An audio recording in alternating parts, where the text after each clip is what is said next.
Hello, everybody. Can you all hear me? Hello, yes, we can hear you. Okay, fantastic. Yes, we can hear you. Yeah.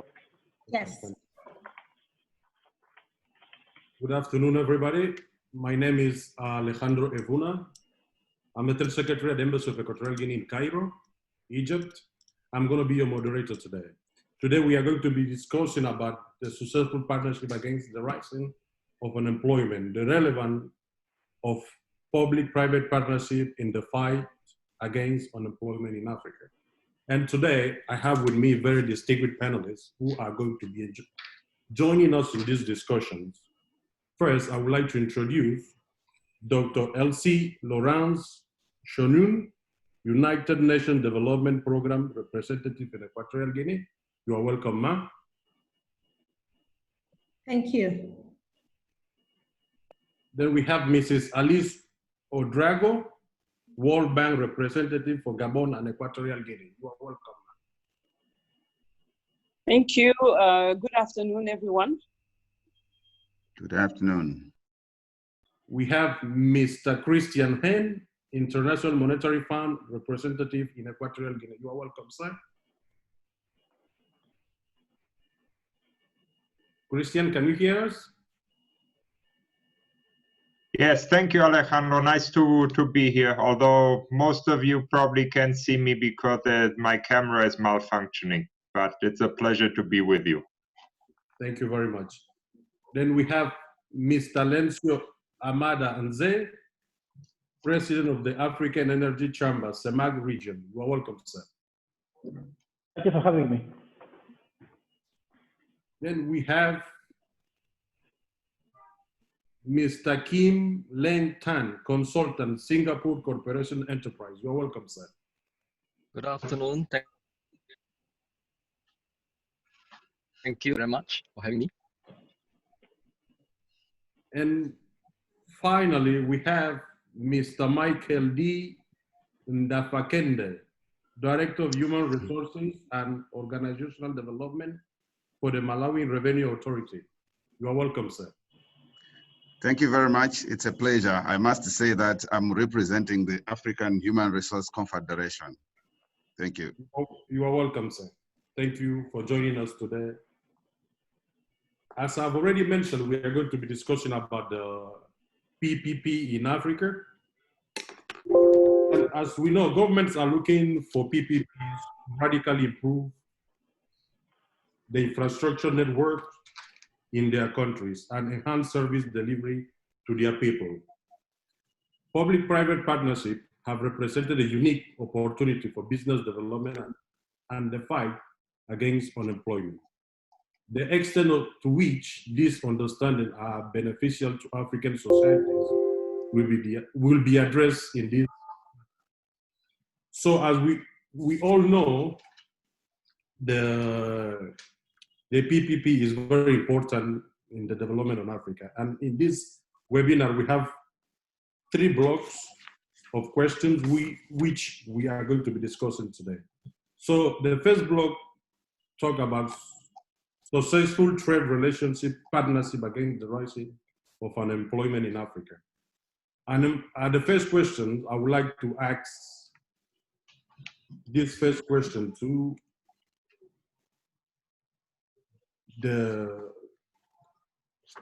Mr. Michael.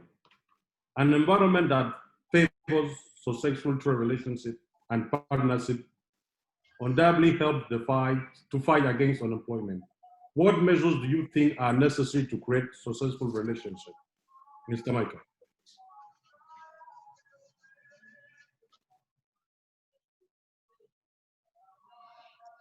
No, thank you very much. I think the issue of unemployment is indeed a serious issue in Africa, in Malawi in particular. The way we look at issues in as far as these relationships are concerned is for governments to, first of all, establish an enabling environment for the private sector to be able to operate and be vibrant. So governments must make sure that the macroeconomic fundamentals like the inflation rates, exchange rates are favorable to be able to attract foreign direct investment and make the private sector more vibrant, because you need a vibrant private sector to deal with issues of unemployment. Thank you. Thank you very much. Dr. Elsie, you have anything to add to this discussion regarding the topic we have at hand? No, not on the trade relationships and partnerships. Not for now. So I would like to ask the same question to Mr. Lencio.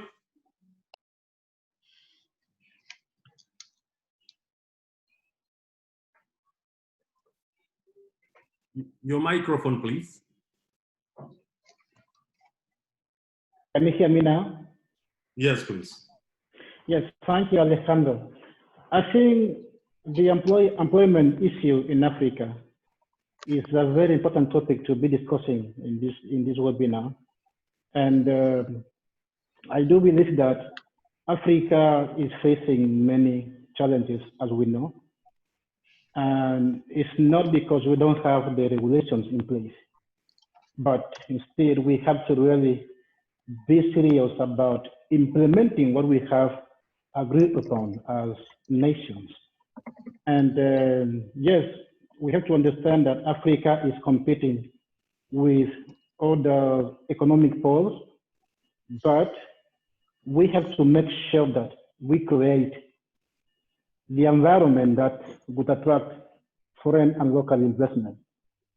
And that has to do with the rule of law. We have to really comply with our own laws. We cannot just write laws and not, apply them.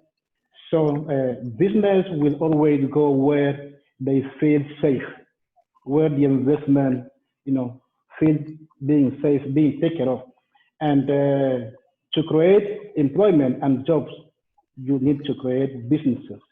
And business will only come in Africa when we have addressed issues such as, the tax issues, corruption, the rule of law, and when we have done all that in place, then I think we'll start seeing, some serious development happening in Africa.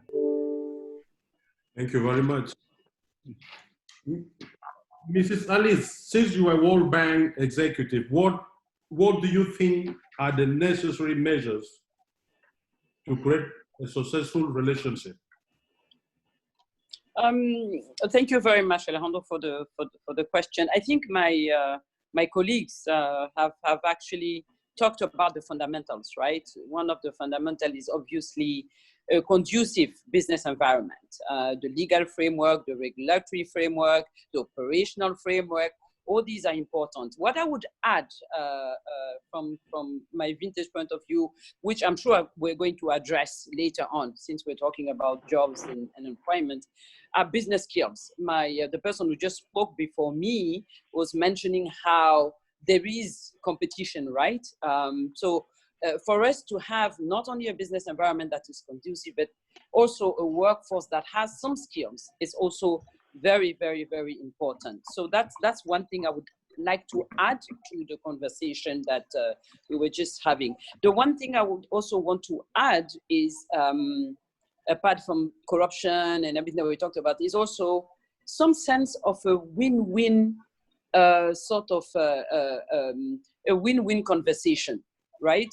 Governments need to be empowered to be able to negotiate those trade agreements and those trade deals, so that whatever deals or whatever arrangement we're making are going to be a win-win situation. So those are the two things maybe I can add, and of course, as we go on, we continue the conversation.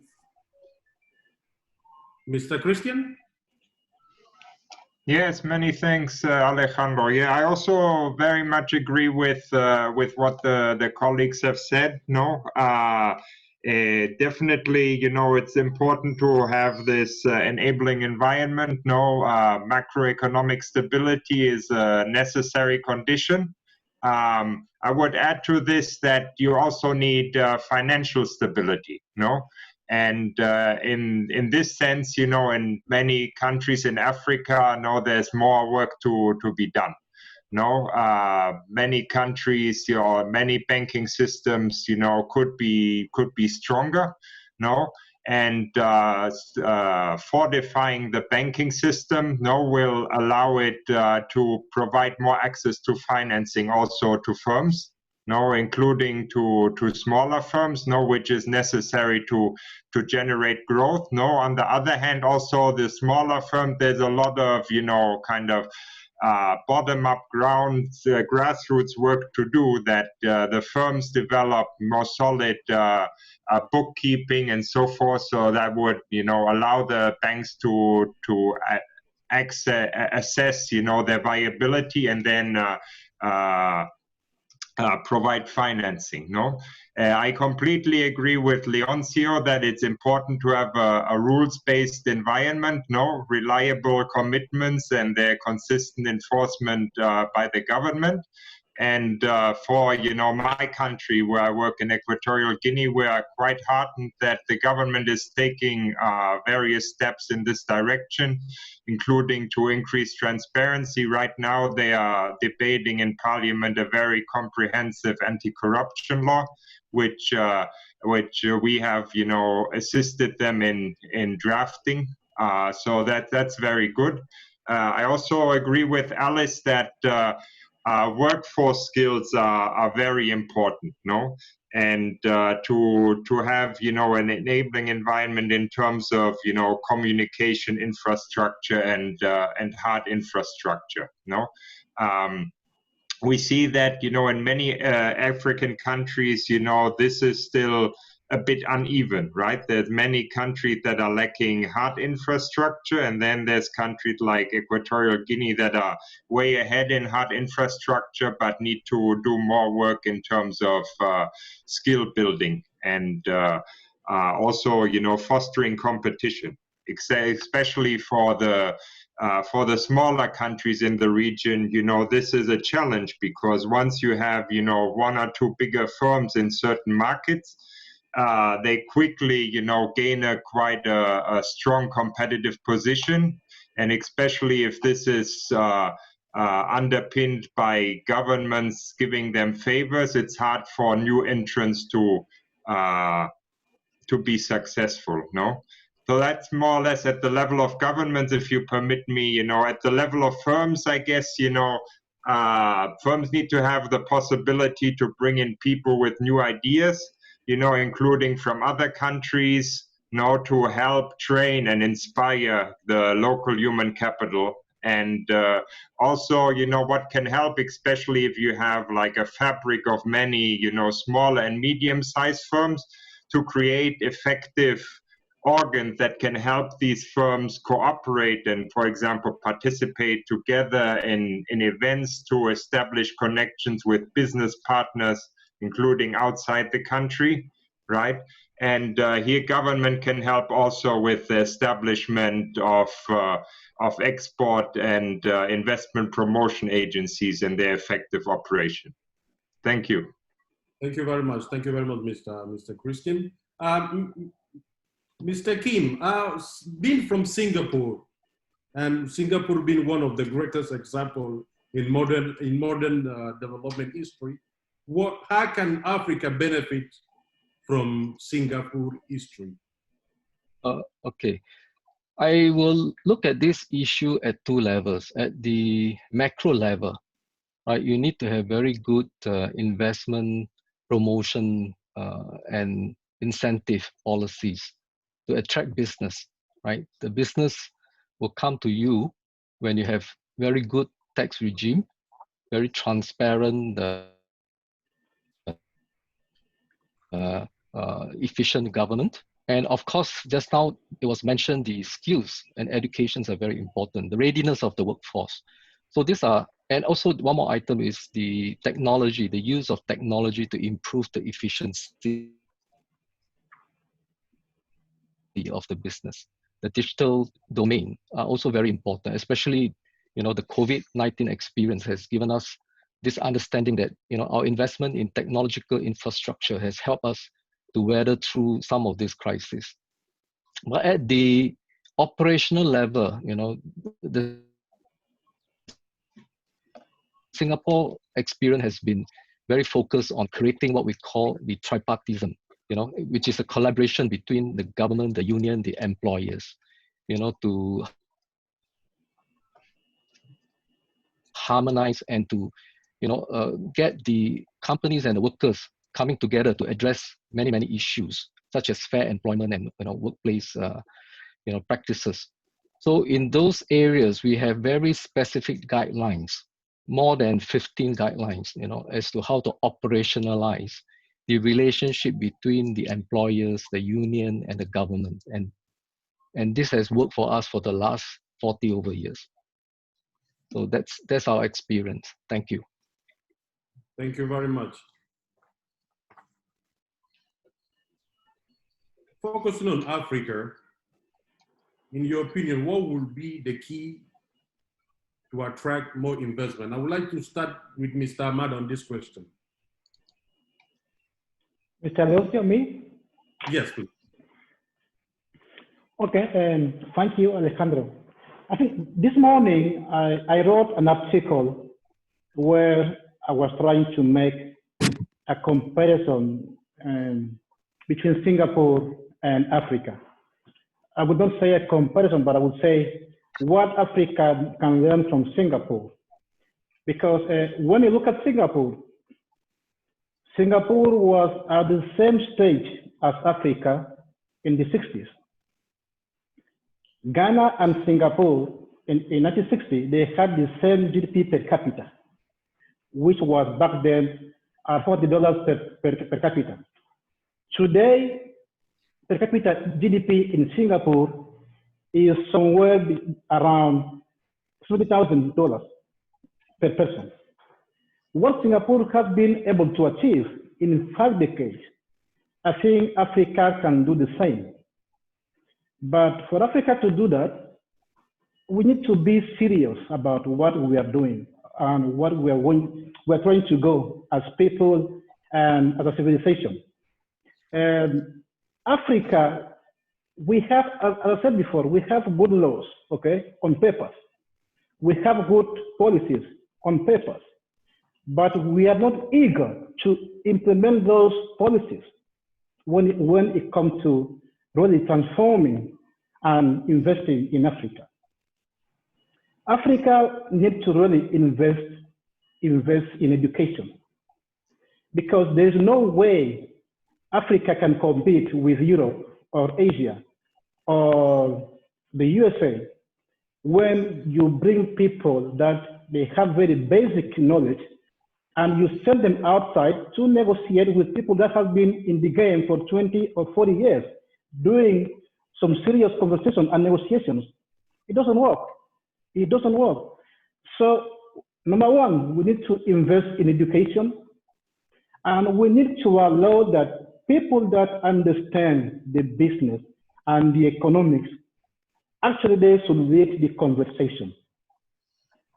In Africa, we tend to not allowing the space for the people that really understand and know the business.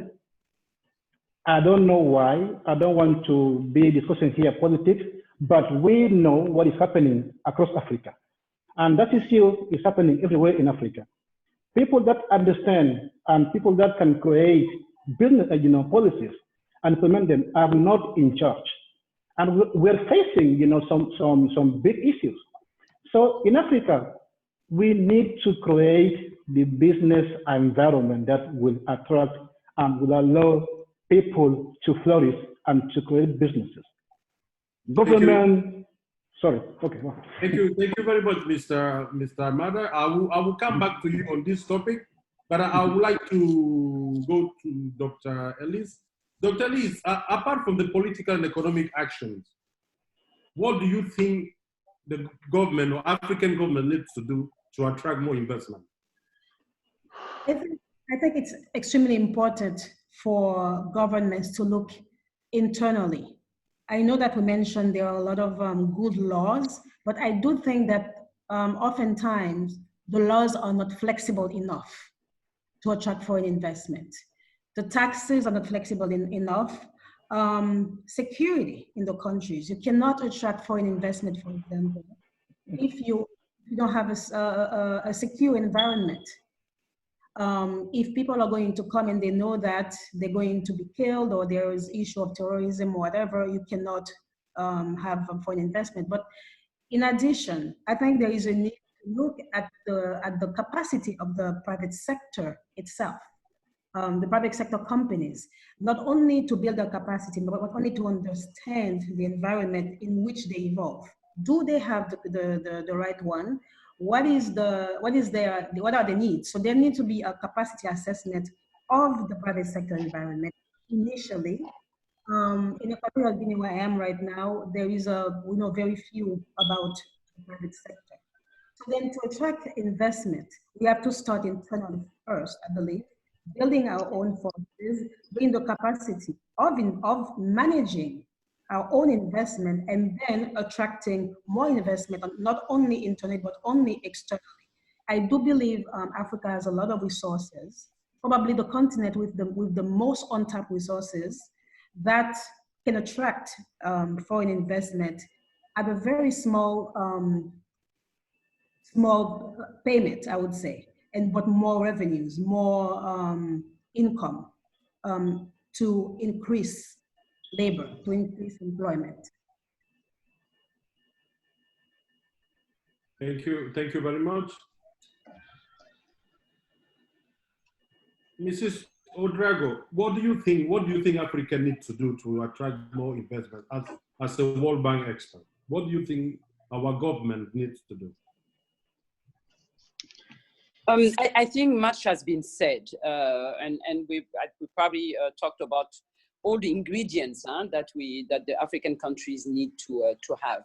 The one thing I would maybe add at this point is our countries also need to have a clear development strategy that they actually have, of course, clearly defined, but they're also following. I think sometimes in our countries, and that's the circumstances, right? We tend to govern by emergencies. We all have very nice development plans, but we always go on the side because there's a new emergency coming. So I think for me, it's really having an excellent development plan. Planning is key for 5 years, for 10 years, for 20 years, and having a sound, not only development goals with objectives and really impact, but also a monitoring and evaluation system where we can sit down in about 2-3 years to say, have we achieved our objectives? What are the parameters? Have we achieved them? I think for me, this is, and all my colleagues have talked about everything else we need. I would add this at this point, a really good spelled out development plan for the country that all the stakeholders need to sit down together to brainstorm about the development plan, come up with the key success factors for the country, for us to all attain these development goals that we all want. Sit down and really, really work on this plan. I think this is what I would add right now. Thank you very much. Mr. Kim, anything to add?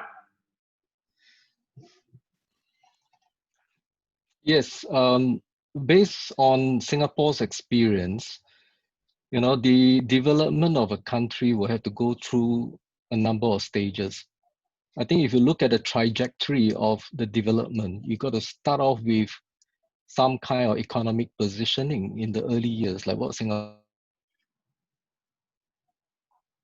have done, where we started to look at manufacturing. And from manufacturing, we planned and moved into technology-based or knowledge-based kind of industry. That's how you grow the GDP, right? Because you want to be able to move from low-cost manufacturing to knowledge-based industry, such as the computers, hard disks, which is what we did in the 80s and 90s. And it's not static, okay? Because once you have reached that stage, you want to grow further, you have to invest again, right? You have to look at, you know, what kind of other industry, digital industry, pharmaceutical industry, and we have to invest in R&D, right? To attract, you know, the manufacturers and also companies to set up their bases in Singapore and make Singapore the headquarters in Asia, you know. So these are some of the policies and some of the journey that we have gone through. And the positioning has to be very clear because you have limited resources, you have limited manpower. You know, just now we mentioned about the education. So the education itself has to be very targeted, you know, to train our people, you know, to be able to participate in new industry that we are creating ahead of time. Okay, so you have to align and make sure that the infrastructure, the skills base of the people are all aligned to the new industries that you want to develop. So far, we see that no country can grow economically unless they go into some kind of industrialization. So it's very important to pick the area that you want to play and devote all the energy and resources, you know, to train up the population so that you don't run into a situation where you're a new industry and you don't have the local people to participate and you have to hire foreigners,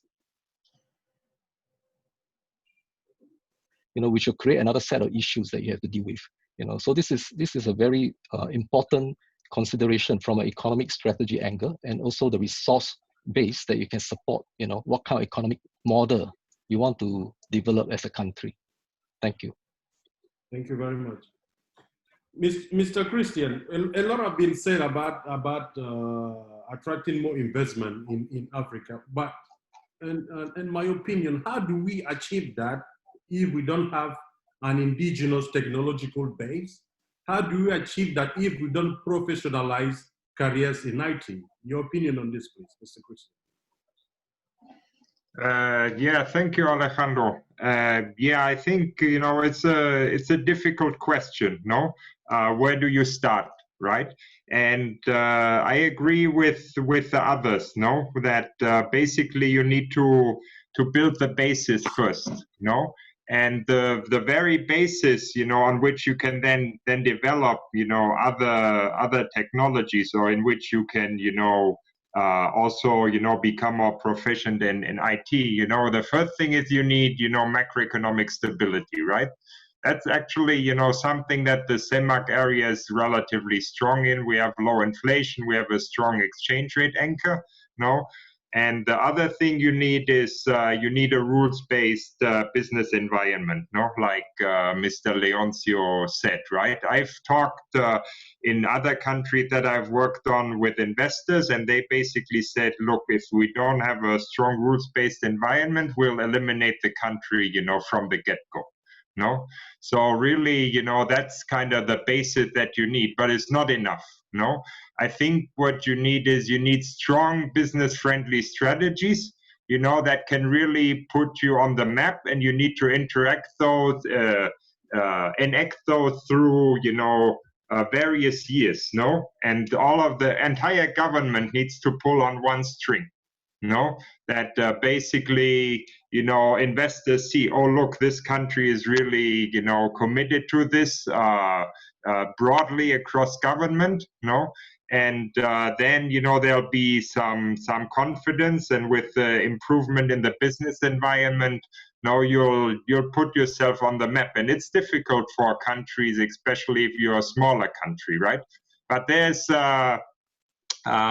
success stories, right? Singapore is one of them, no, but there's also success stories within Africa, where you have Rwanda, which have a very good business environment. No, it's in the best 30 countries worldwide. No, and there you see really that you have strong investment. In Latin America, you have Costa Rica and Chile, which really stand out, although, you know, their neighbors are also less than stellar. So it's possible, but you really need to build this track record, and then also, you know, put the resources into going out and advertising yourself internationally, right? And then I guess you can develop, you know, anything, no?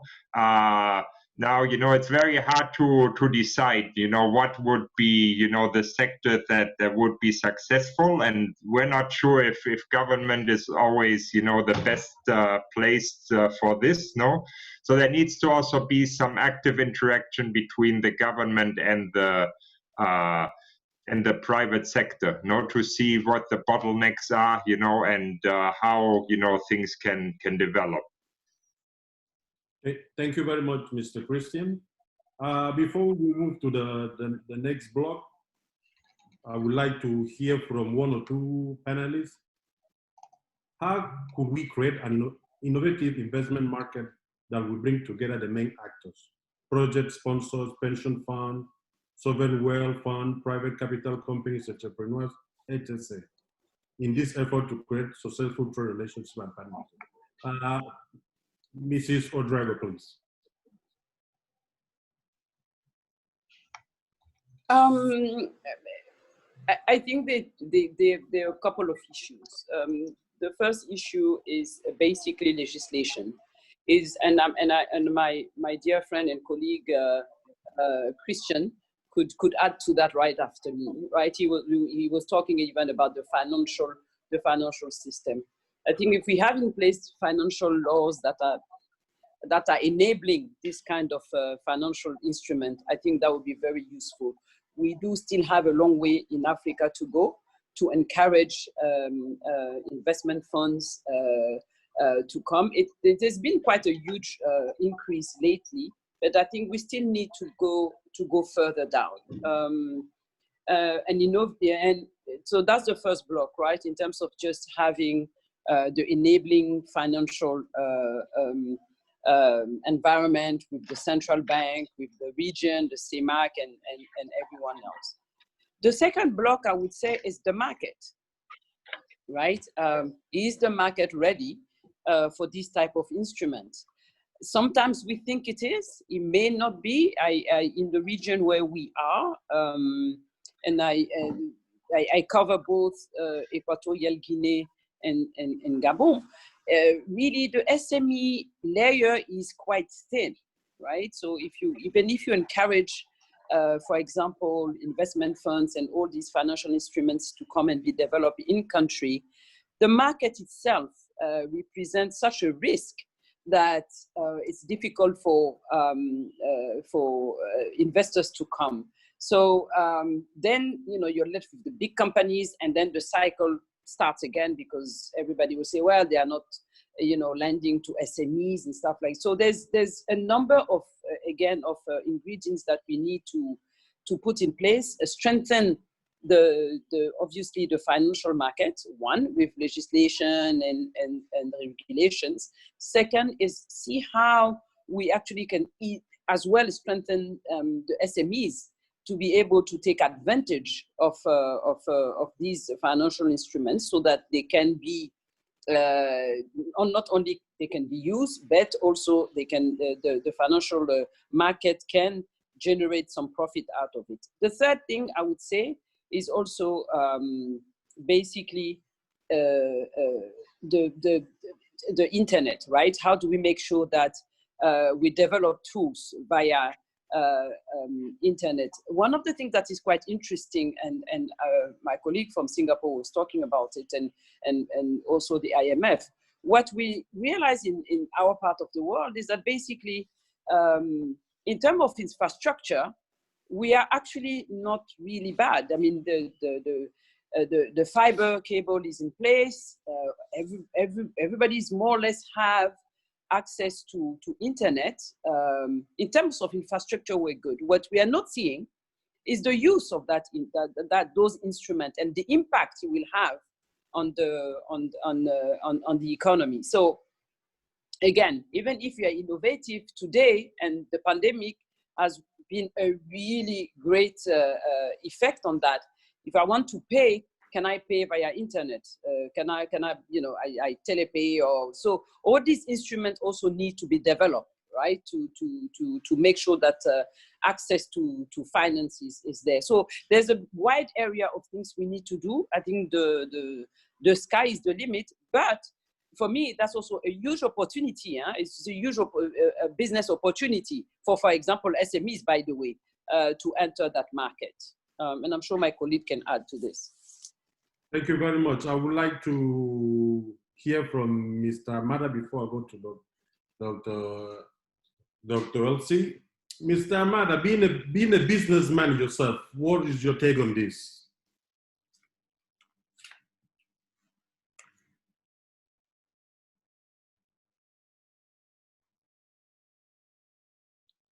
Your microphone, we can hear you. Can you hear me now? Hello? Yes, please. Yeah, it was a line. Yes, thank you very much. I was saying that Africa, we have a huge potential. We are 1.2 billion people. We have a huge market. I think the challenge for us is that we need to harmonize, our financial systems across Africa.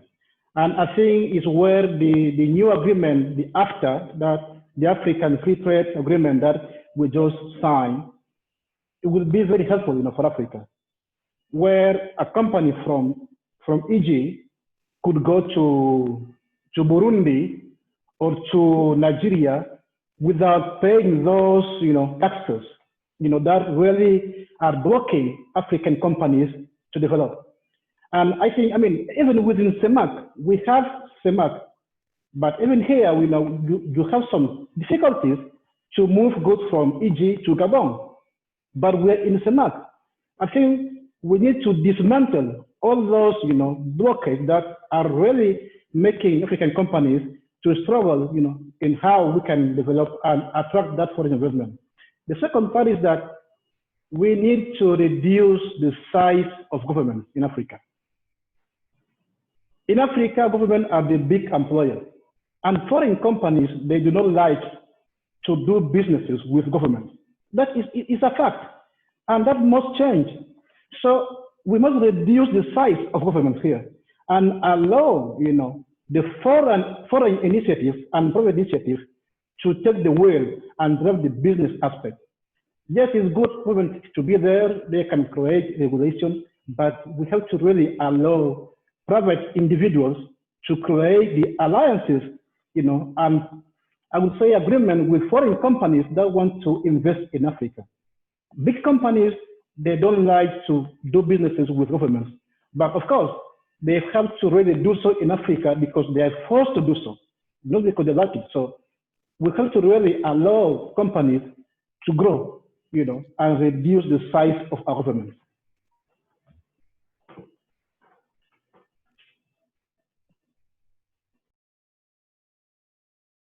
Thank you very much, Mr. Amada. Dr.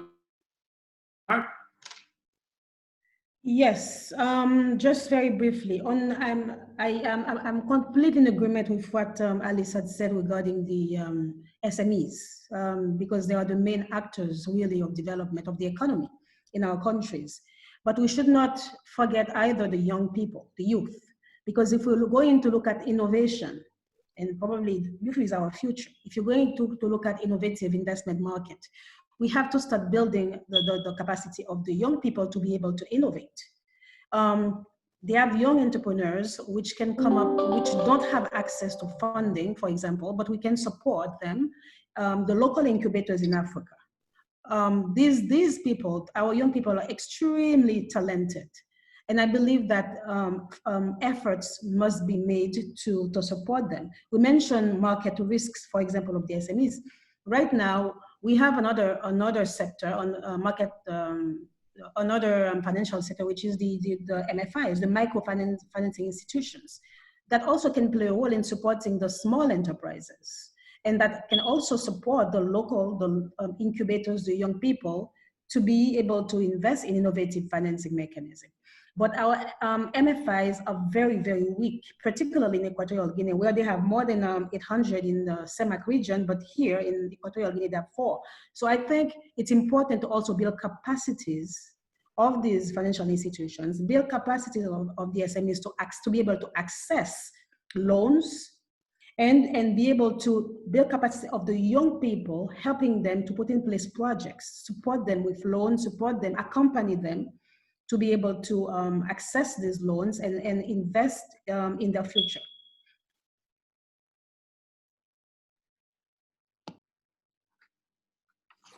Thank you very much. Moving to the second phase of our discussion today, implementation of the PPPs in relation to business creation and the fight against unemployment. As we all know, the private-public partnership has its generic structure, which the government, the PPP agreement, the private purpose vehicle, then come the equity, the shareholding, the loan and the debt, and then the subcontractors. So, in your opinion, Mr. Christian, what role does public-private partnership play in the fight against unemployment? Thank you, Alejandro. Look, I think as we start talking about PPPs, right, it's first important to set the stage a little bit and understand, you know, what are PPPs, right? And basically there, my view is, you know, PPPs can be useful, but they can be also very risky, no, in terms of, you know, for the government and the government finances. So really, one needs to evaluate closely, you know, when you go into this, right? So PPPs, what they are a way of financing public investment and operated privately, no? They are long-term contracts where basically the private sector supplies infrastructure assets and services that have been traditionally provided by the government. And commonly there's a long-term agreement over 25, 30 years or more, no?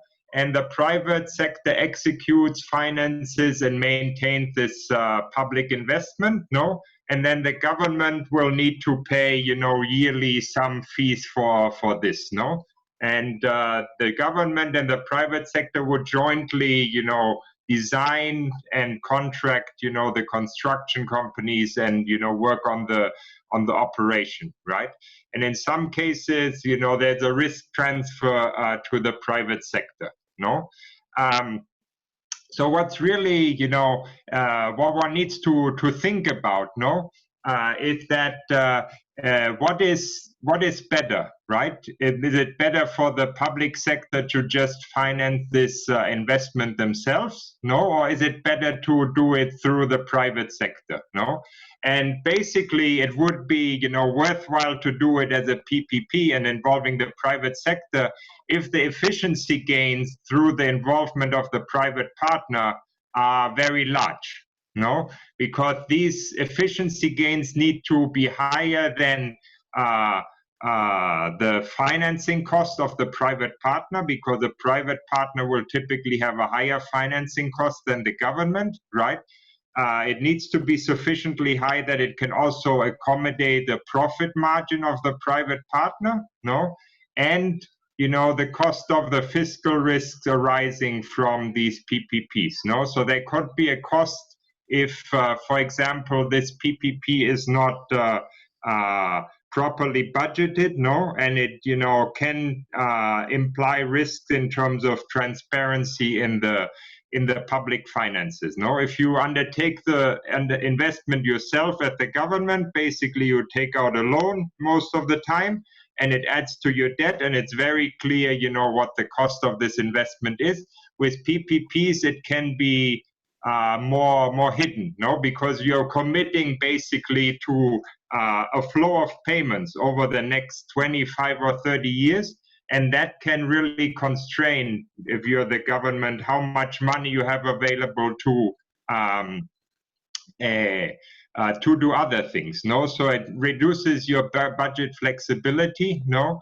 And one needs to really choose carefully, because even in advanced countries like Portugal and Spain, many things have been done with PPPs, but sometimes, you know, not very effectively, no? So there's, you know, examples of highways that are duplicated in Portugal, where one highway runs along the other, no? In Spain, many airports have been built, and some, you know, in such small places that basically they, you know, went out of service after 2-3 years, no? So one really needs to needs to be careful in this. This is my main point and kind of the warning I want to sound in terms of PPP. So they are not a heal all, cure all. One really needs to see, you know, there can be benefits, but they need to be closely evaluated, and you know, one needs to be mindful that that there can be also risks to the public sector. No, so basically, the cooperation between the public and the private sector in these partnerships can be beneficial, but we need to look at, you know, if this is enough to compensate for these higher costs that the private sector might incur and for the risks. Thank you very much. Thank you very much. Mr. Kim, what role does private public play in the fight against unemployment? All right, I think let's talk about the PPP for sure. I think PPP, like what Christian, that you can apply or use when you transfer risk, you know, to the private sector, and you have to look at it for some of the major infrastructure project for this to be useful. Okay, but I think the other way to look at unemployment is to really look at creating an ecosystem, right? You know, of a sector that you want to develop. For example, the digital industry, the ICT industry. You know, we align all our policies to attract foreign direct investment, you know, to bring in the large IT companies. Then we create entrepreneurship scheme to allow SME or local entrepreneurs or companies to participate in this whole ecosystem, and they will learn their own solution, right? Within the ICT industry has grown from 0 to about 300 billion Singapore dollar. You know, it's not a small sector today, right? You know, and you can develop that if you have a focused strategy, you know, train the people and grow that sector.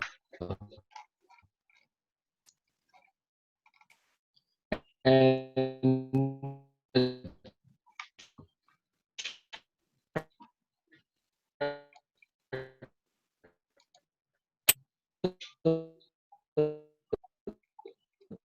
very good employee professional, you know, so it's a specific infrastructure kind of project. But to really grow the economy, you really have to, and create jobs, you have to look at, you know, a whole ecosystem of a sector and align the local industry to participate as well, so that you can also transfer, get the knowledge transfer, and eventually create, you know, can everybody hear me? Economic impact, you know, based on this. Thank you. Hello? Thank you. Can everybody hear me? Yes. Yes. Mm-hmm. Yeah. Can everybody hear me? Yes, I can hear you. Yes, but Yes, we can. I couldn't hear Mr. Kim, you know, a while ago. Well. But Mr. Kim was kind of, Okay, you know, because lost. Yeah. Do you lost me halfway? yes, because your line was kind of breaking. I see. Okay, I just wanted to say, instead of looking at PPP, which is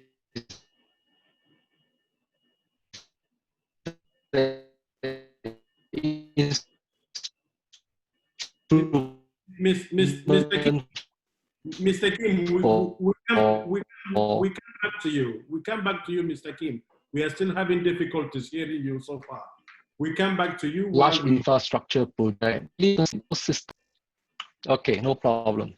Let's switch my network. Okay, we come back to you. Mr. Lencio, when we talk about PPP in Africa. What is your take? What do you think government needs to do? What do you think government needs to do to put in place for young Africans to commercialize the skill they have acquired? Because it's not enough to just go to the university, have a degree, then come back home with that job. Because at the end of the day, the degree we acquired at university does not translate to employment or does not translate to wealth creation. What is your take on this? Yes, thank you, Alejandro. And I think government, there's nothing much they can do because government are here, to create the business environment that will allow people from creating businesses and create jobs. So people have to use their talents, to perform those activities. We should not be dependent on government you come from school and you want to have a job and you go to knock the door from the government. No, that's not the way to go. But government has to put in place, mechanisms that allow people and young people coming from school to create businesses. And that it has to do with, very friendly tax policies that allow small businesses to grow. I want to mention, the PPP that you just talked about. I'm a firm believer in the role of the state in time of crisis, but I do not think PPPs are the way for Africa to go. We still have some huge problems in terms of corruption, in terms of following up projects, in terms of investment. So I don't think we could or we should create or open that Pandora box that would allow government to even having more debt, because at the end of the day, when you sign PPP with a private investment people, is the state bearing the risk? Because at the end, you have to pay for that investment. And as my friend Christian just mentioned, from the IMF, you have examples in Portugal and in Spain, where right now, those countries, they have to keep paying for those investments to people that build. So it doesn't make sense for Africa to advocate for PPPs at this stage, because we still have some big issues to fix, in our countries. So what I would recommend, for young people is to really, be imaginative, use your talent to build businesses, but we need the support from government to allow those young talents, to grow. Taxes, we must reduce taxes. We must reduce taxes. We must, in EG, we have created what we call the one window shop. But is the one window shop actually working? You still have people that you have to go, I don't know, to Ministry of Commerce, and then Ministry of Justice, just to create a company. It doesn't make sense. In Singapore, no, even here in Ghana, you can create a company in one day in Ghana. In EG, it is still a big problem, Maybe you need to spend money. How can you ask a young guy from school to invest 3 to 4 million CFAs to create a company that he doesn't even know if it's going to be, successful? So let's create and let's just dismantle all those barriers and allow young guys to actually, do some businesses, decrease taxes, bureaucracy. Let's get rid of bureaucracy. Let's diminish the size of the state and allow people to thrive and to do something for the countries and for their own life. Thank you very much, Mr. Armada.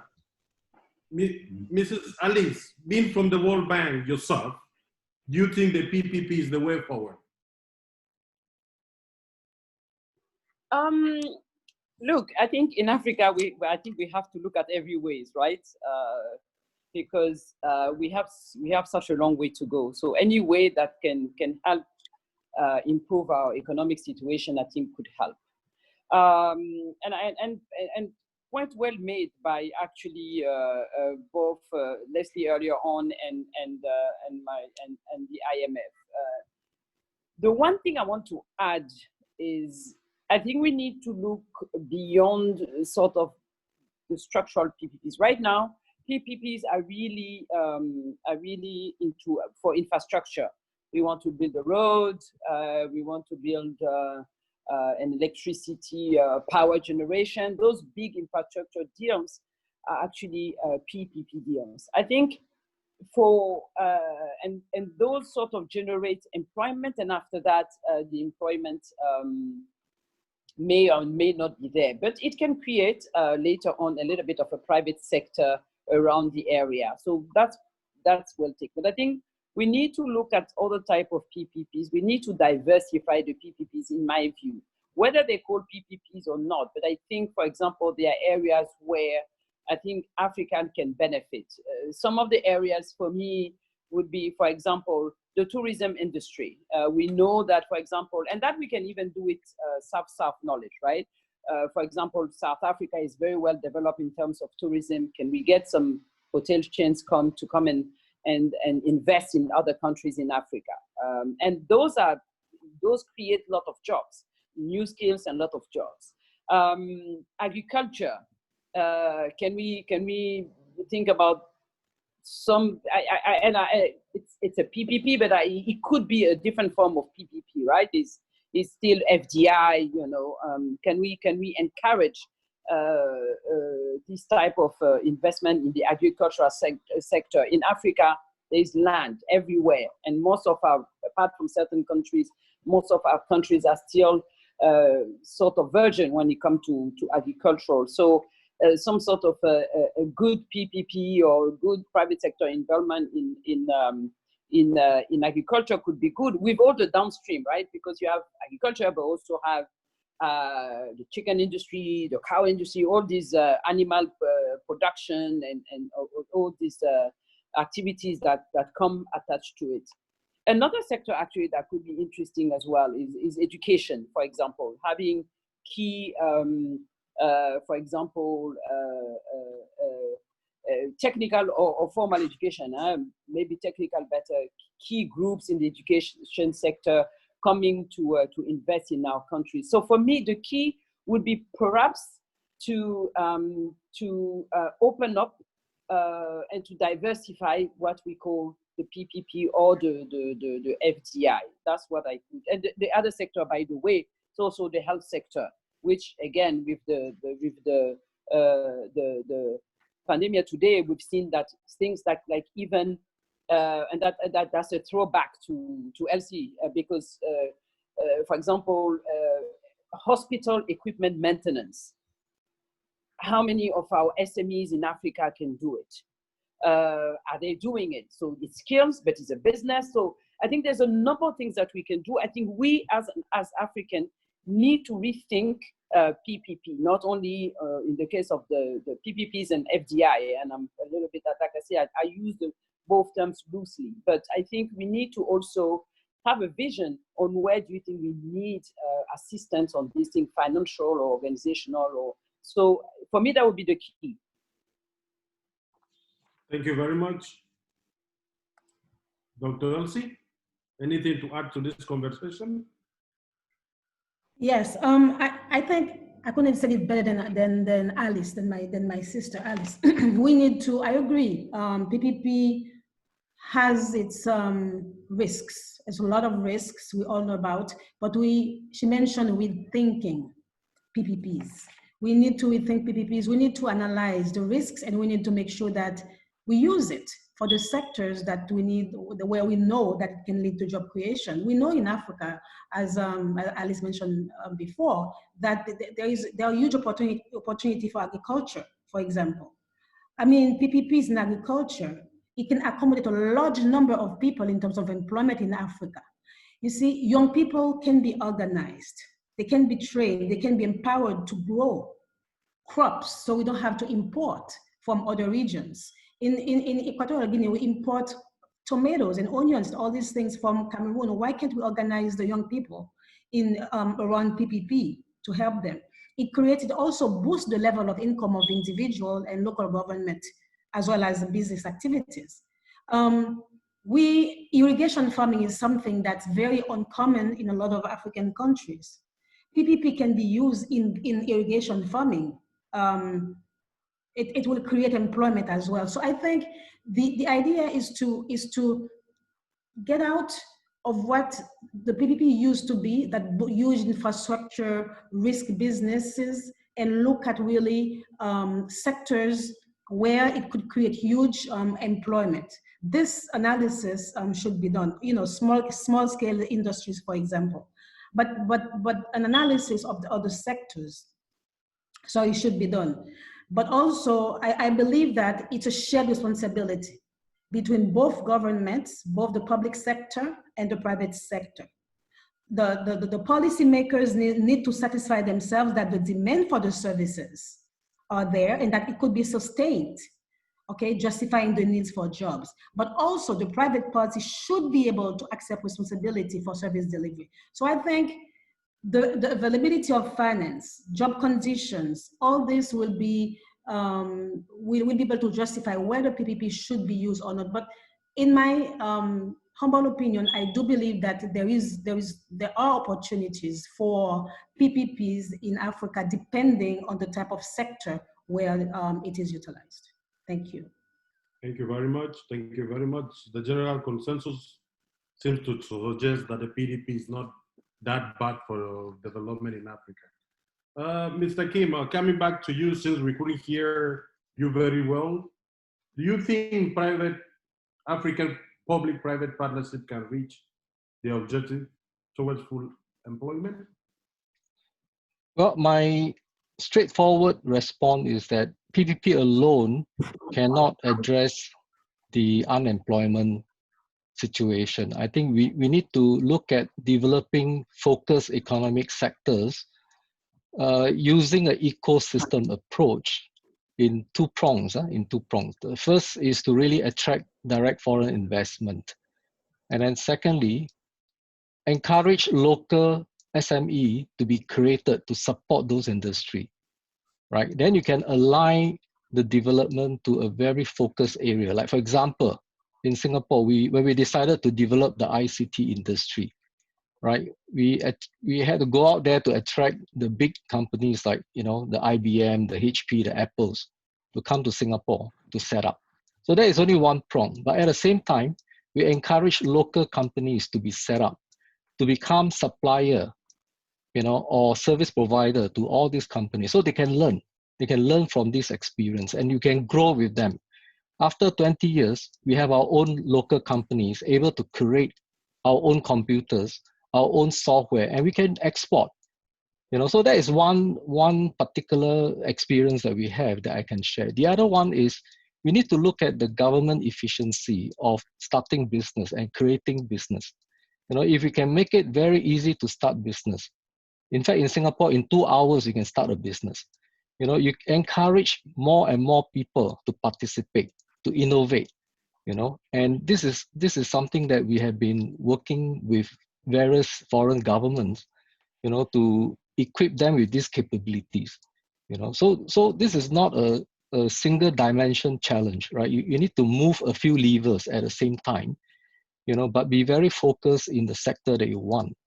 And eventually, when the ICT industry is matured, we started to explore PPP within those industry. So we get companies to PPP with the government to create, online business licensing platforms, right? That also reduce the burden for the government to do everything. So there is a context. The instrument like PPP is useful only when the context is well understood and the risks are well managed. So in itself is a tool, right? It can help in certain projects, but it got to be a more holistic approach in addressing the issue of unemployment rather than just relying on one single tool. Thank you.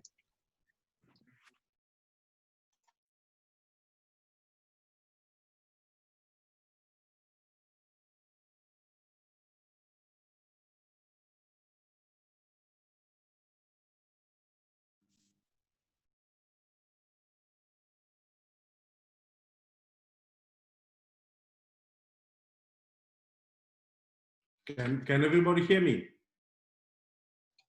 Yes. And now we can. Okay.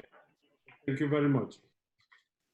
There is the need to develop and implement clear rules for their use in terms of PDP, in terms of where PDP can be implemented or applied, and what government can take on as risks, among other things. So I think we, based on all the discussions we had here today, there are few things that are taken into consideration.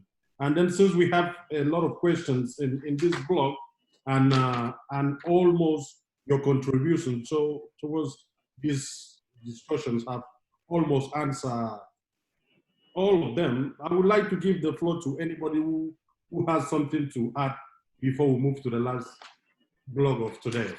The floor is open.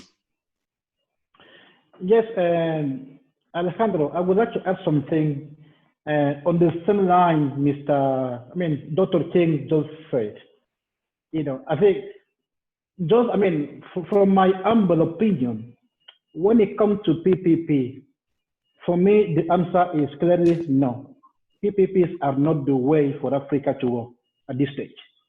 Why? Because they are going to create more monopolies. Because let's be honest and let's face it.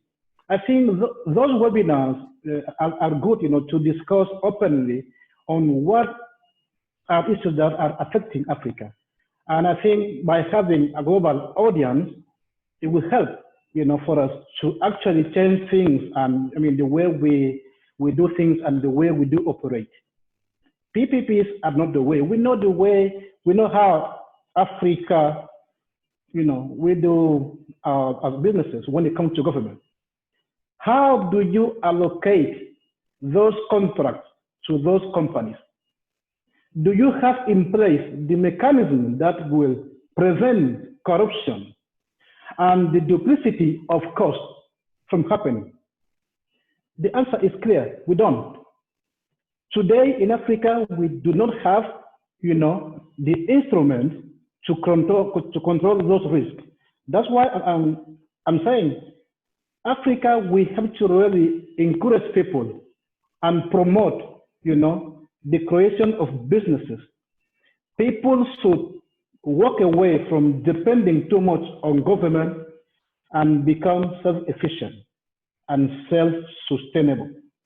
Governments have to reduce their size and they must reduce their role in the economic activity and to create the conditions that would allow people to create companies and to flourish. So that would be my last conclusion on this point. Thank you very much. The floor is still open. Yeah, I would also like to just add something like by way of summarizing a bit. No, I think Mr. Kim had said it very well. That PPPs, in the narrow way, that we understand them, right, and being a way to finance public investment, they need to be well managed, risk well understood. Right. I also, appreciate Mr. Leoncio's point, that corruption needs to be under control. And, you need to be able to do kind of in terms of the public finances, government need to be able to do three things. First, there need to be clear rules for the use of PPP, and they need to be able to implement those. They need to be able to identify, quantify, and disclose the risks and the expected costs. And then third, reform the budget and government accounting frameworks to capture all of these costs comprehensively. So this is in terms of kind of the narrow PPPs. Now, the discussion has a bit, broadened, which I actually think is good in terms of, talking more about what can be beneficial cooperation between the government and the private sector. And there, I think there's a lot of scope for this, outside of PPPs. For example, we have countries like Equatorial Guinea, where much of the physical infrastructure has already been built. no? So there, you know, we're not looking at a primary way of building more, right? It's more like, how do we make the most of the things that we already have, no? So for example, government already has, you know, various assets in terms of hotels and public utilities and so forth, you know, where possibly involvement of the private sector, either through privatization or by giving out concessions just for their management while the public sector remains the owner, can lead to benefits, no? And this is something that we're also exploring in the fund program together with Equatorial Guinea, no? Where the government will soon present a list of companies that would be either privatized or otherwise, you know, proposed for a change in management. No, of course, if this includes, you know, public utilities or other firms that are natural monopolies, you first also need to establish a sufficient regulatory environment to ensure that, you know, as a result, the prices for the end users won't rise, right? But I think there's, you know, large scope for effective cooperation outside of PPPs also that I think we need to appreciate. Thank you. I would just like to, sorry, Mr. Ebuna, just a quick thing on that. I tend to not to agree a lot on the fact that PPPs are outright bad. Again, I think we're focusing more on infrastructure type of PPPs, which may not be the case in several countries. We're also talking about SMEs that need to be capacitated, to be built. So now if the SMEs, one of the ways to build the capacity of the SMEs, which is needed for a country, is to actually allow them to access government contracts, which in a sense is a PPP itself, right? For an SME to have a government contract. Now, what we can do, we can put in place measures against corruption, measures of monitoring, measures to ensure that these contracts go to the right people. We can try to manage the risks of this, but we cannot downright exclude PPPs as a way to, for example, promote the SMEs environment in a country when if they're not able to access some government contracts. You can build into those some measures, and you can make sure that as you do it, you create contract. There could be a contract clause within whatever PPP exists in a country. And again, the sectors have to be very carefully managed depending on the country where it's going to be established.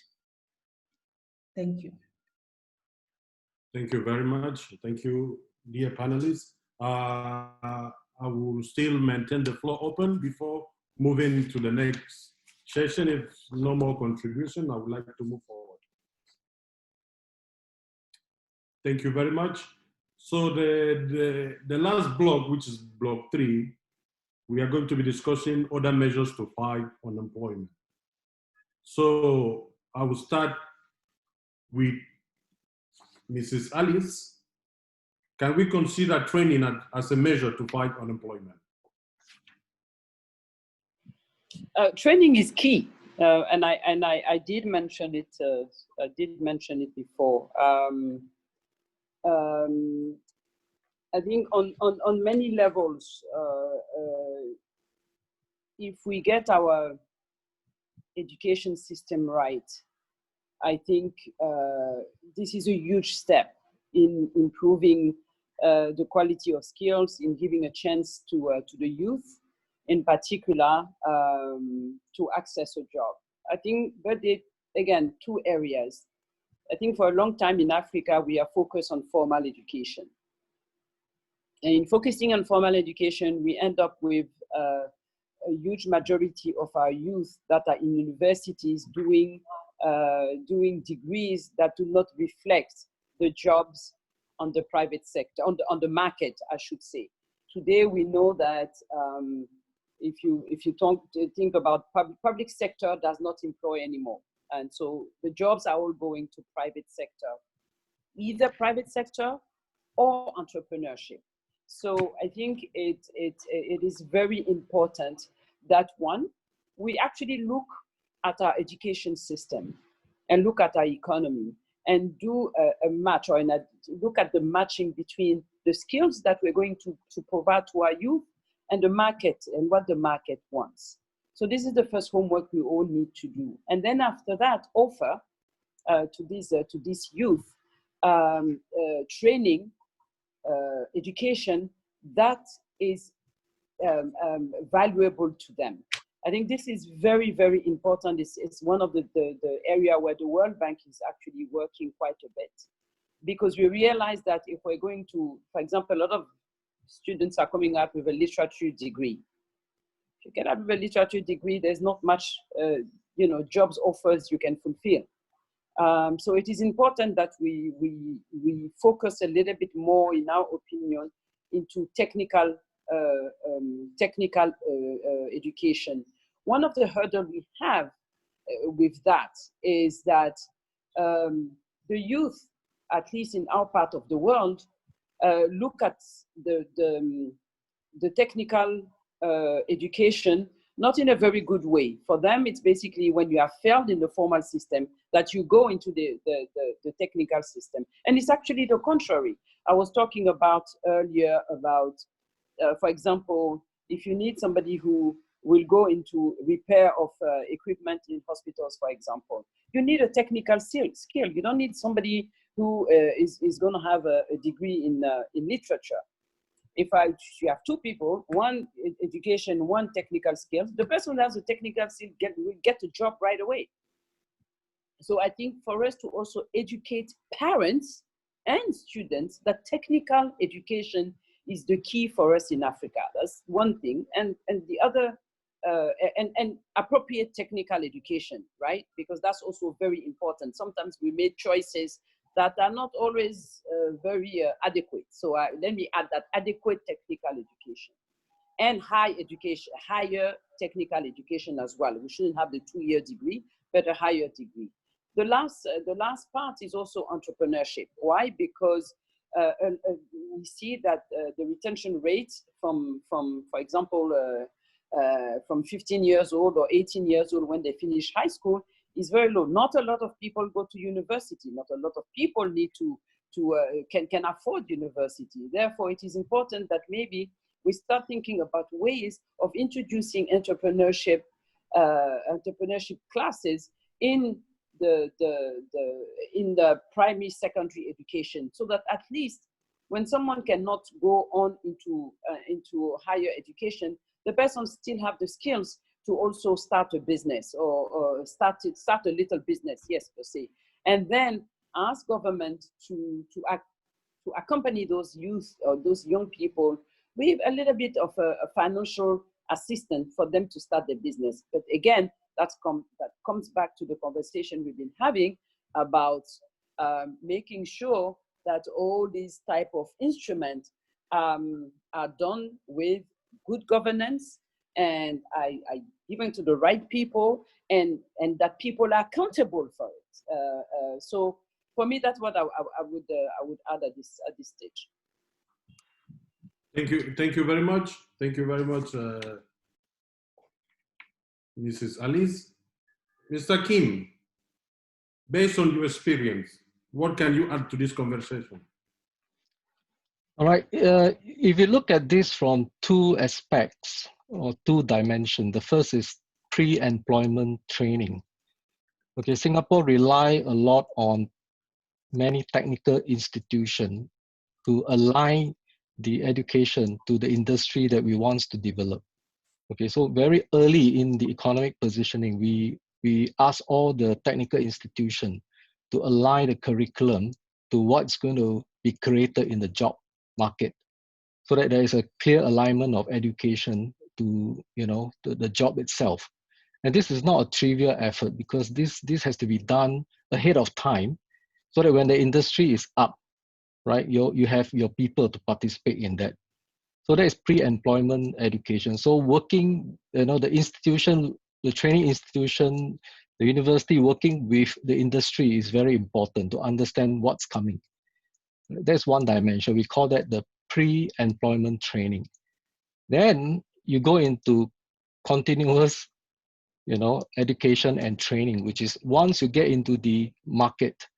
Now, once you get into the job, right, you have the whole life to deal with what I call issues of structural unemployment, because training itself is a tool that we use to continue to align the skills of our people to the changing market demands, so that it's not just used to fight unemployment, but it's really to use to fight structural unemployment. There are jobs that you don't have the skills to do.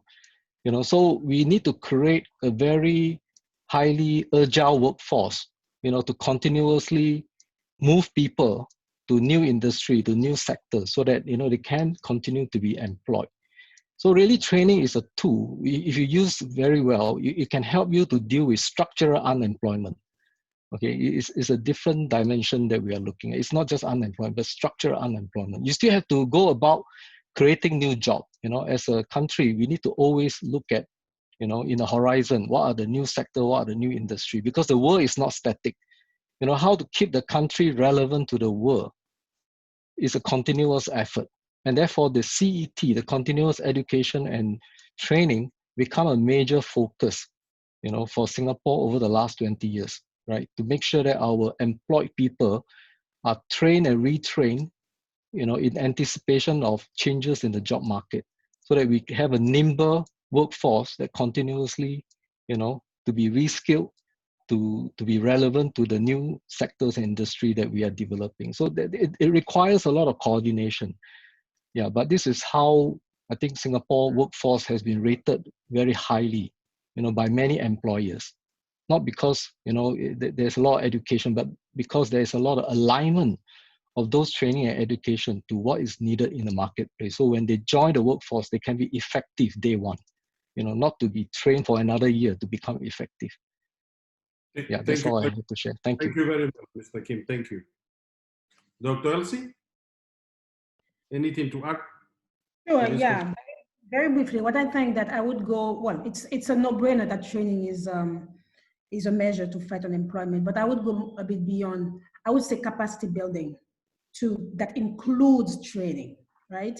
Because training, as Dr. Kim just said, is a tool. Capacity building is more of the system that includes the training part of it, retooling as well, because you may have been trained to do something, but during the course of your career, you have to learn something else, because things are evolving in the world, so you may have to be retooled. So that's also is important to keep up to date. Many of us are constantly going to seminars or to workshops or have to do a course for our job, because we have to remain relevant for the job market. But I would also include other things like cooperation, South-South cooperation as part of capacity building for employment. We know that, for example, we can learn from another country or another region. I would also mention here to Dr. Kim in particular, that I used to work in Jamaica before, and then the Jamaican government is always reminding us that Singapore, a few decades ago, have gone to Jamaica to learn about how Jamaica was doing things. And look at that now. If you compare both countries, Singapore is way ahead. So which means that we can learn from each other. Beyond training is also facilitating more of that exchange amongst businesses, amongst employees, amongst people. So to me, it is important to be trained, but really have to be a targeted training depending on the job market, and more includes more other tools for capacity building for the job market. Thank you. Thank you very much. Mr. Lencio?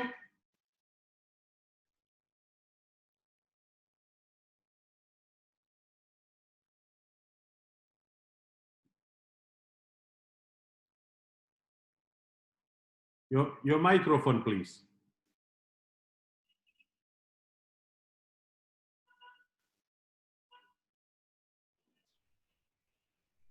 Hello? Yes, thank you. Yes, yes, I was saying that Mr. Kim and Madam Elsie, right? That's the name. They both capture, the essential part of the training and capacity building. As in Africa, we need less PhD and we need more PhDs. people that can actually do the job.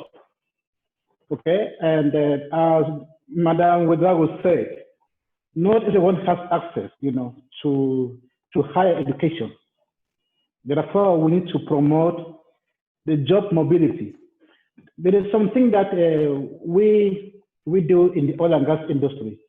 My own company, we do provide services in oil and gas, and it's where you can actually see how someone that has started, as a cleaner, he can claim and become, an operator, a rig operator, a plant operator. It's so satisfying when you see that. So people without some basic knowledge, over time, they improve their capacity and they become, key people in the industry. And I think we can use the same experience across other economic sectors. That's why I think in Africa, we are so focused on having PhDs, Dr. Abel. But Africa today, I don't think is what we need. As Mr. Kim said, the world is evolving, the world is changing, and we must keep on track. When you look at the big players worldwide, economically, the big companies, Apple, Microsoft, Tesla, those guys, they don't have PhDs. Those are guys that, one day they say, listen, I want to build something that will change my society. And for you to have that vision and that courage, you don't need a PhD. You don't need, to have that fire within you that would allow you, to go ahead. And you need people that would support you, and the state and the environment that will support you to achieve your dreams. You don't need a PhD to become someone. You don't need, the environment that would allow you to flourish and to become what you want to be. Then you can adapt yourself over time, because the world is evolving. Things are changing. Right now we have IT, jobs that are being created. And I think, again, in Africa, we need more PhDs and less PhDs. Thank you very much. Thank you very much, Mr. Lencio. Mr. Christian, anything to add? Yeah, thank you, Alejandro. Look, I agree with the points that have been made. No, most definitely, I think training is extremely important. No, at all levels, right? To create more jobs and develop human capital. No, at the reason of a lack of training many times, and I think including in Equatorial Guinea, many activities are not undertaken domestically and instead substituted by imports. No, and I think we're not like others said, we're not even talking about necessarily very high skill levels here, right? I think, for example, in Equatorial Guinea, agriculture, fisheries, tourism hold employment potential, and it's kind of very practical things how basically you kind of teach people to have more of an entrepreneurial spirit, teach them how they can design their products, find markets where they can achieve higher values for these products, including through exporting. And this is important to also stimulate cooperation between the different firms, which sometimes may be small. Thanks. Thank you very much. According to the World Economic Forum on Africa, unemployment is one of the biggest risks facing sub-Saharan Africa, and governments are fighting hard against it. How can business help fight unemployment, Mr. Amada?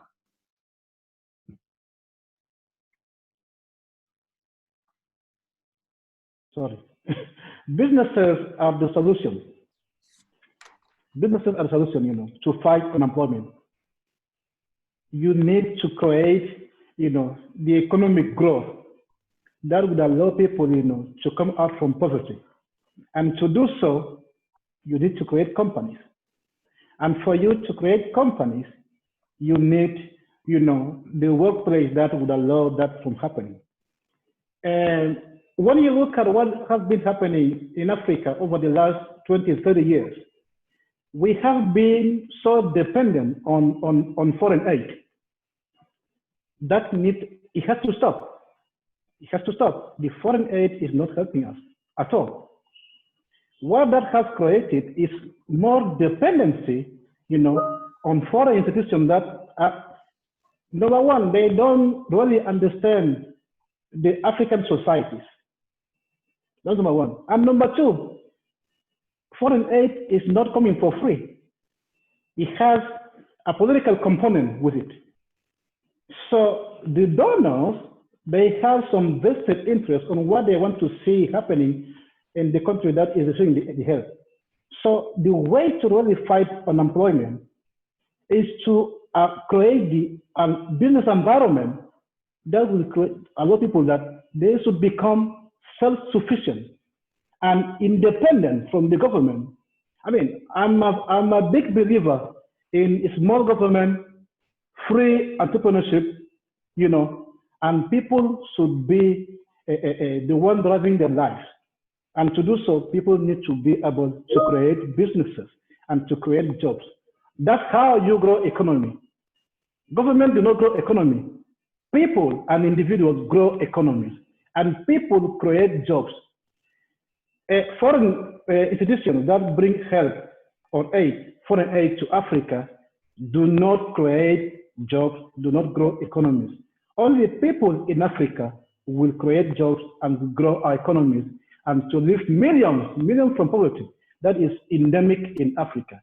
So I think we also really work toward where we have economies and governments, focused on allowing people to create jobs and businesses, and that has to come with creating tax, policies that allow people to create easily companies, as Mr. Kim said before, rid of corruption, because the corruption, again, I will not stop going there, is killing us. It's killing us, and we have to do something about it. So yes, employment will be created when we have local people and local companies doing well in the world market. Thank you very much. Thank you very much, Mr. Lencio. Mrs. Alice, I want to hear from you, your organization being one of the biggest lenders in Africa. What is your take on this?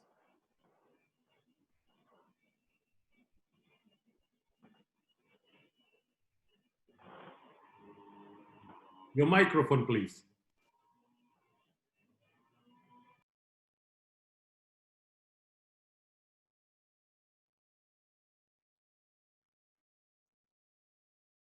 Still can't hear you.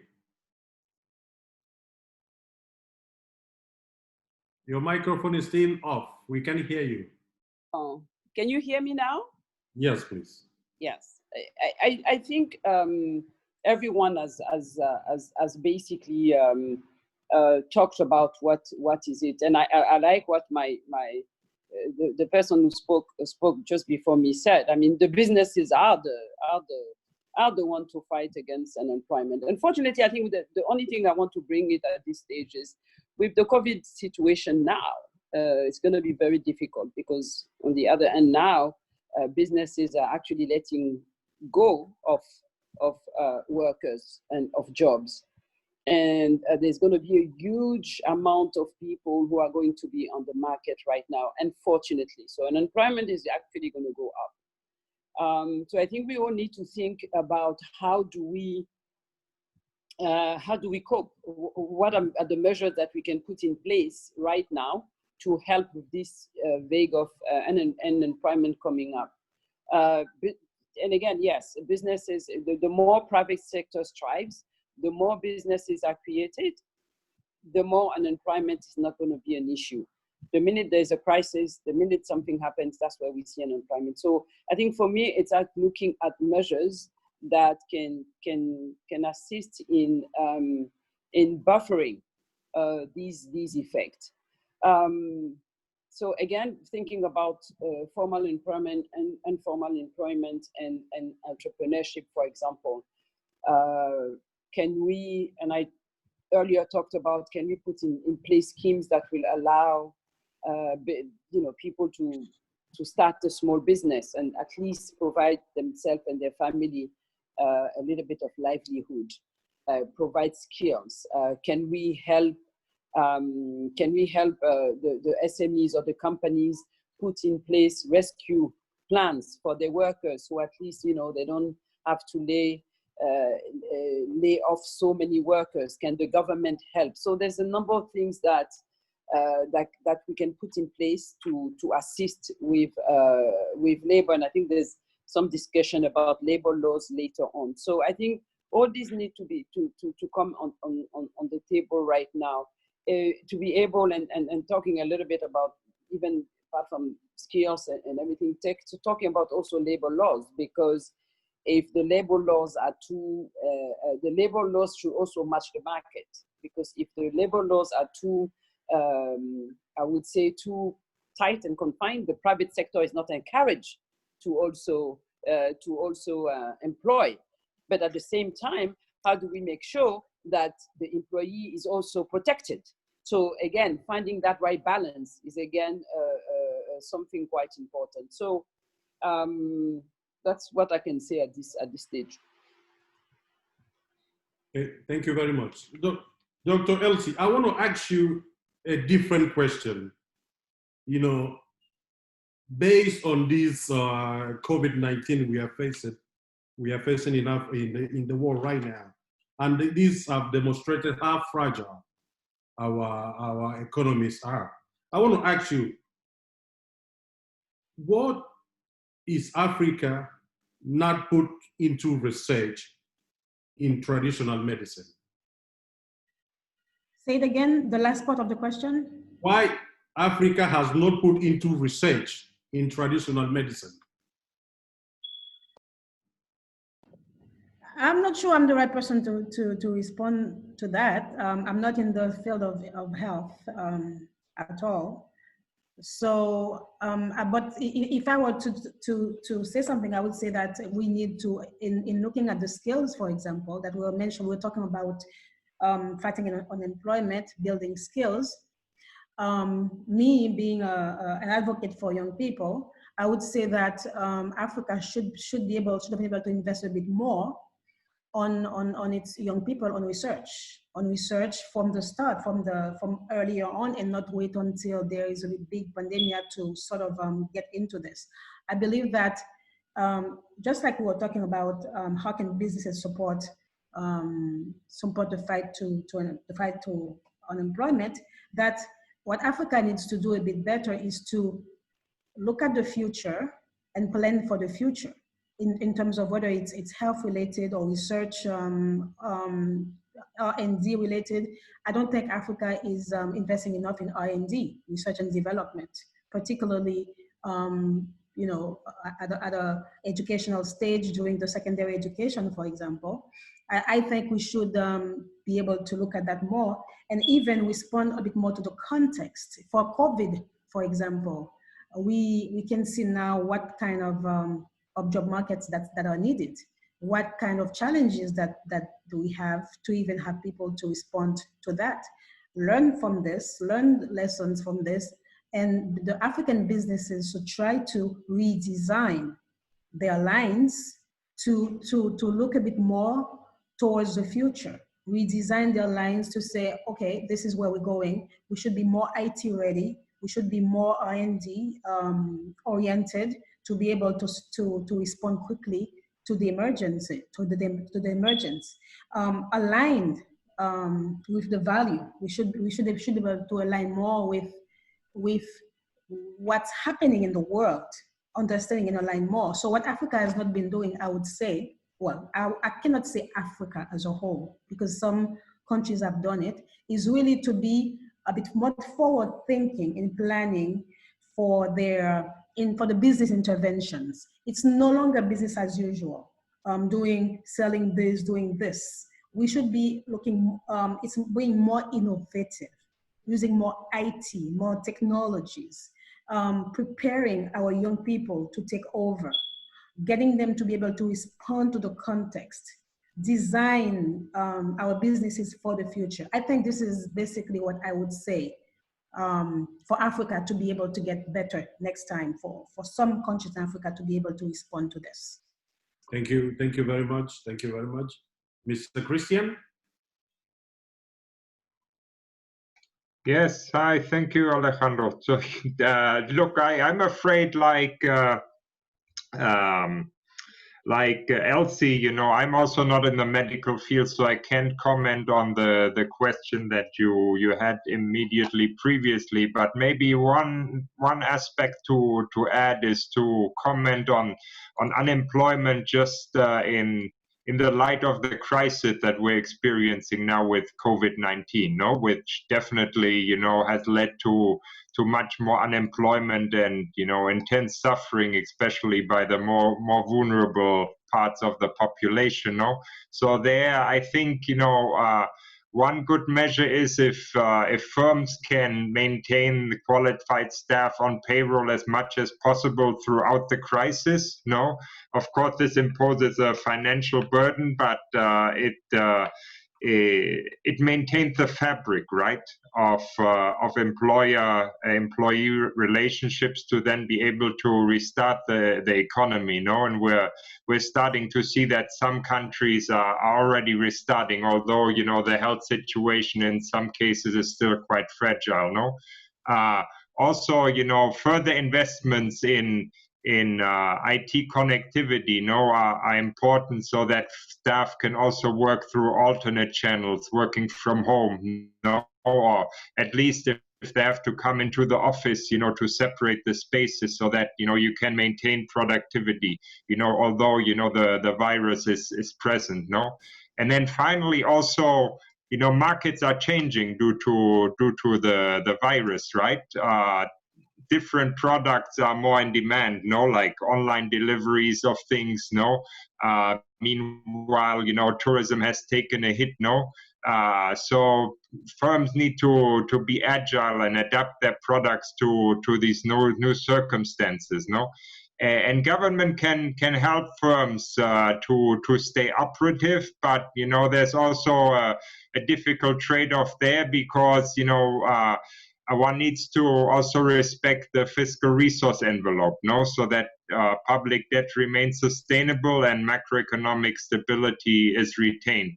So this is a difficult trade-off, especially for countries like Equatorial Guinea, where also, you know, not only do you have higher COVID-related spending needs, but also your revenues have fallen considerably because they are mainly reliant on oil, right? And there we know that the prices have stabilized now a bit, but they are considerably lower than in the recent past, So basically, for those governments, I think one needs to be very practical and take those measures, you know, that have some impact, but are relatively affordable in terms of the public finances. And there, I think, you know, for e.g., the government has taken some good measures in terms of postponing the tax filing and tax payment deadlines, and reducing, you know, the withholding tax for the corporate income tax by half to 1.5%.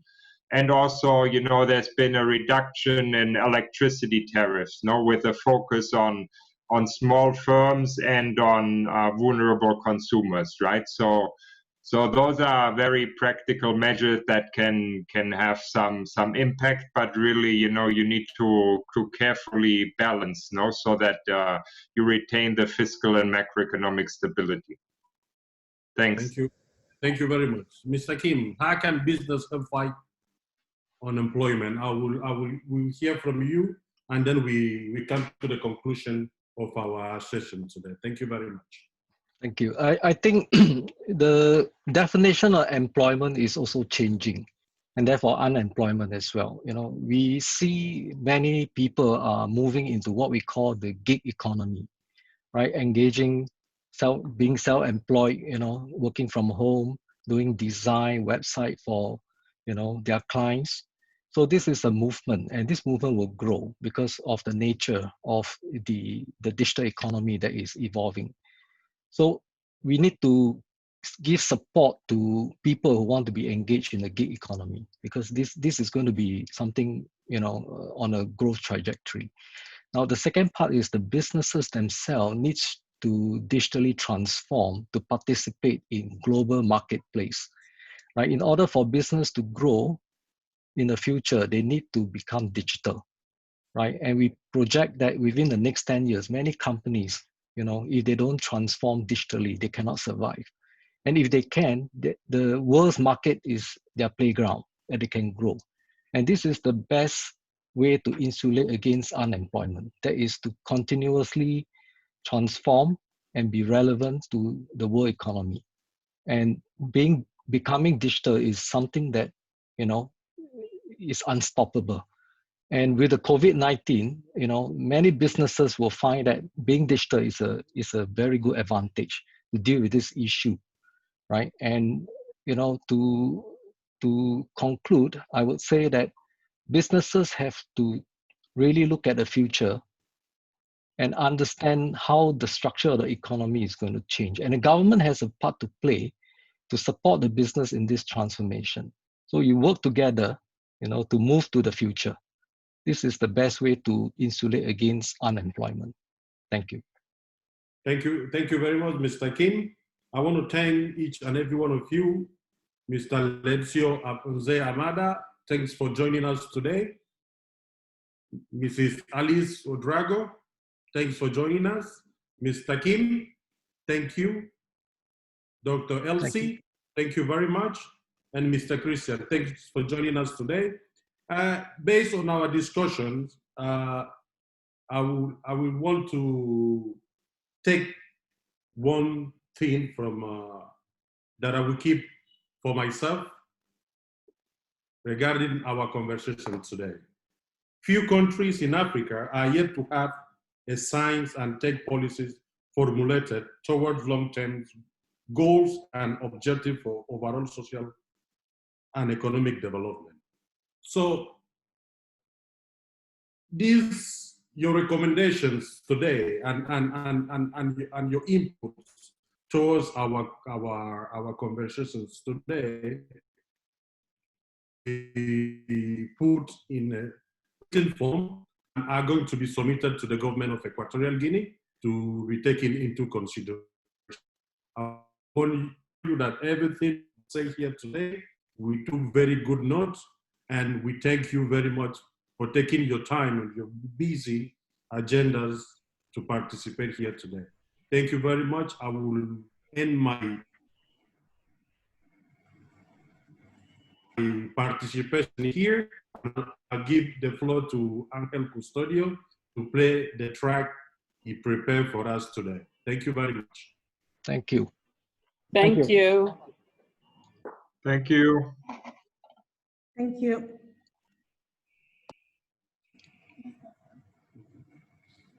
Hello, good evening once again. Can you hear me? Sorry.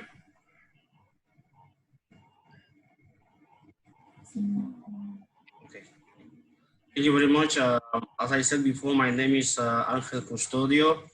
But before I introduce the song that I have for you people, I would like for you to know that I am an assistant for people with disability in the Equatorial Guinea National Organization of the Blind. I am also working as the vice chairperson of the African Union of the Blind Youth Committee. And next year, I will represent Equatorial Guinea in the Mandela Washington Fellowship. Due to this current situation, they have postponed the Mandela Washington Fellowship to next year. So I will be the Equatorial Guinea, the one that will represent Equatorial Guinea in the Mandela Washington Fellowship. So I have enjoyed a lot the debate, and I believe that it will be fruitful for Africa and for everyone that we are here. Thank you, and enjoy. Thank you.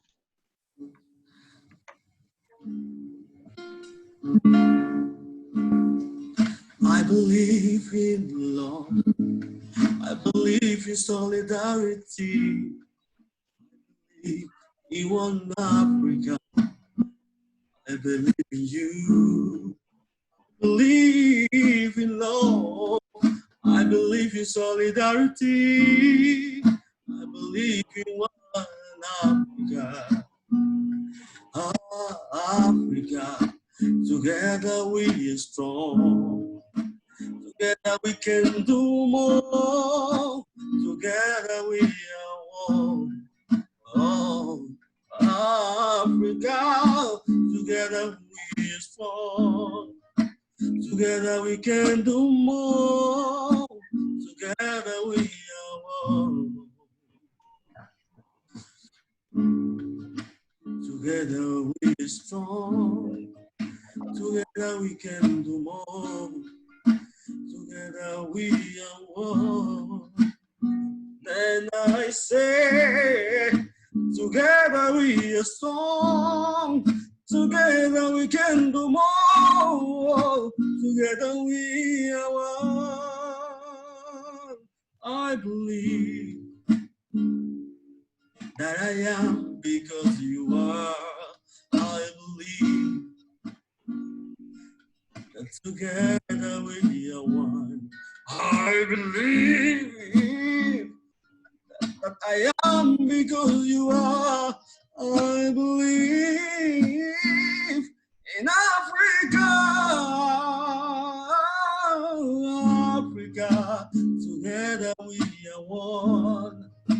Together we can do more. Together we are one. I say, my Africa, together we strong. Together we can do more.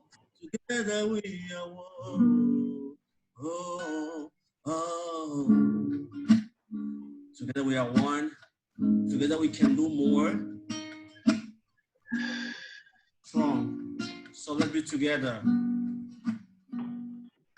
and work together for the benefit of Africa.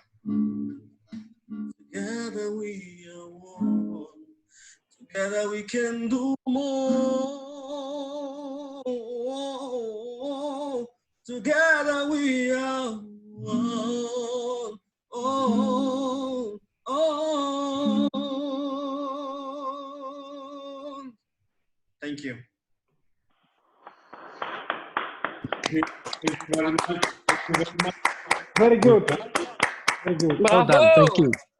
Bravo. Thank Thank you. Also, I want to thank the Africa HI Forum, IQ, and IQ Farm Foundation, the Ministry of Labor of Equatorial Guinea, and the Ministry of Civil Service of Equatorial Guinea for putting this package together for us today. I thank you very much once again, and have a very good evening.